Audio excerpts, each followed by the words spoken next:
Très chers compatriotes, 30 ans après l'accession de notre pays à l'indépendance, nous sommes aujourd'hui à la croisée des chemins et devant des choix nouveaux. À l'analyse de tous les mémorandums qui m'ont été adressés, j'ai été surpris de constater que le peuple à qui j'avais demandé de se prononcer seulement sur le fonctionnement des institutions politiques a plutôt axé l'essentiel de ses doléances sur les difficultés qu'il éprouve dans sa vie quotidienne. Ainsi, au plan social, on pourrait retenir notamment la dégradation des infrastructures sociales, hôpitaux, écoles, universités, édifices publics. À cela, il faut ajouter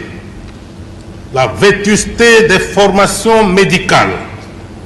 la carence en équipements et en médicaments,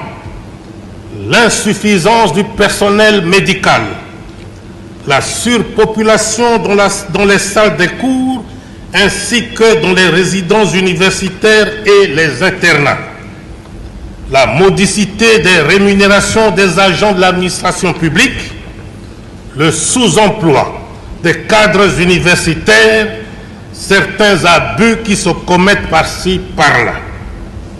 Au plan économique, il m'a été signalé, entre autres, la dégradation des voies de communication, routes, voiries, télécommunications, le poids de la fiscalité et de la parafiscalité, les tracasseries administratives, les invendus dans les collectivités rurales, la détérioration des termes de l'échange du paysan, l'insuffisance d'énergie électrique dans certaines régions du pays. De l'examen de ces mémorandums, j'ai été heureux de constater que le peuple n'a pas remis en cause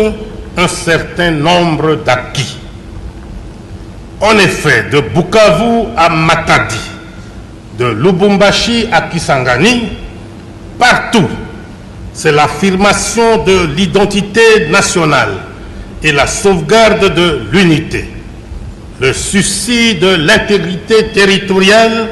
et la préservation de la paix retrouvée. Au-delà de ces acquis incontestés, le peuple exige des changements importants au niveau des cadres, des institutions ainsi que du fonctionnement de celles-ci. Très chers compatriotes,